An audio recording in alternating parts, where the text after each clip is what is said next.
મિત્રો, મારું નામ સપના છે અને હું ખૂબ જ સુંદર છું। હું દેખાવમાં એકદમ પરી જેવી લાગુ છું। વાત એ વખતની છે ત્યારે હું એક શેઠને ત્યાં મેનેજરનું કામ કરતી હતી। મેં ત્યારે જવાનીના ઉંમરે પગ મૂક્યો હતો। મારા શરીરમાં બદલાવ થઈ રહ્યા હતા। મારા શેઠ ત્યારે મને બોલાવતા અને મારી સાથે વાતો કરતા તો તે જવાન છોકરાની જેમ જ વાતો કરતા, પરંતુ મારા શેઠની ઉંમર લગભગ 40 વર્ષની આજુબાજુ હતી। એક રાતે મારો ભાઈ મને ફેક્ટરી ઉપર મૂકી ગયો। વાત એમ હતી કે રાતના લગભગ 12 વાગ્યે મારા શેઠનો ફોન આવ્યો અને મને કહ્યું કે સપના, તું ફેક્ટરી ઉપર આવી જા। આજે એક બહુ મોટો ઓર્ડર આવ્યો છે અને મારે તારી મદદની અત્યારે જરૂર છે। આમ તો મારે દિવસની નોકરી હતી, પરંતુ શેઠે મને ફોન કરીને ખૂબ જ પ્રેમથી રિક્વેસ્ટ કરી એટલે હું તેને ના ન પાડી શકી। મેં મારા ભાઈને કહ્યું કે મને ફેક્ટરી ઉપર મૂકી જા। જ્યારે હું ફેક્ટરી ઉપર પહોંચી તો મારા શેઠ મારું એ રીતે વેલકમ કર્યું કે હું આશ્ચર્યચકિત થઈ ગઈ। મને એવું લાગતું હતું કે ફેક્ટરીના માલિક મારા શેઠ નહીં પણ હું છું। તેનો આવો વ્યવહાર જોઈને મને કાંઈ સમજાયું નહીં કે આ બધું શું થઈ રહ્યું છે, પરંતુ મેં આ બધું ભૂલીને મારા શેઠને પૂછ્યું કે મને અડધી રાતે અહીંયા શા માટે બોલાવી છે?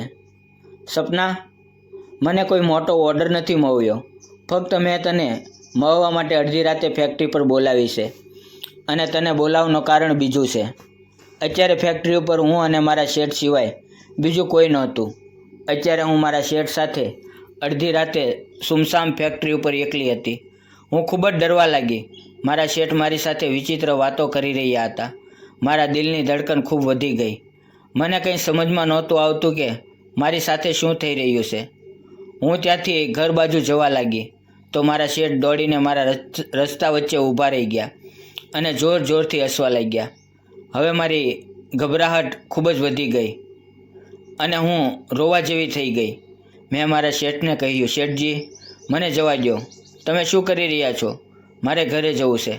ત્યારે મારા શેઠે પોતાની પાસે રાખેલા એક ડબ્બામાંથી મીઠાઈ બહાર કાઢી અને જબરદસ્તી મારા મોઢામાં ધકેલવા લાગ્યા।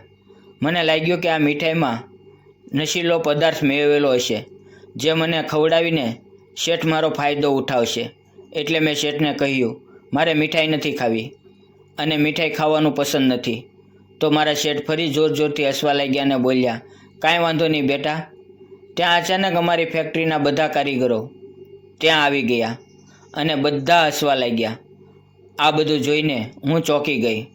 પછી મારા શેઠે કહ્યું કે એ વાત સાચી છે કે મને મોટો ઓર્ડર મળ્યો છે, એટલા માટે મેં ફેક્ટરીના બધા લોકોને આટલી રાતે બોલાવ્યા છે। હું આજે ખૂબ જ ખુશ છું અને તમારા બધાનો પગાર 10% વધારો આપું છું। તમને બધાને આ મારો નાનો એવો મજાક કેવો લાગ્યો? ત્યારે મને મજાક પાછળ એની હકીકત જાણવા મળી ત્યારે હું ખૂબ જ ખુશ થઈ ગઈ અને મારો ડર પણ ગાયબ થઈ ગયો। પછી અમે બધા લોકો ઓર્ડર પૂરો કરવા માટે લાગી ગયા। શેઠજીનો આ મજાક બધા માટે યાદગાર બની ગયો।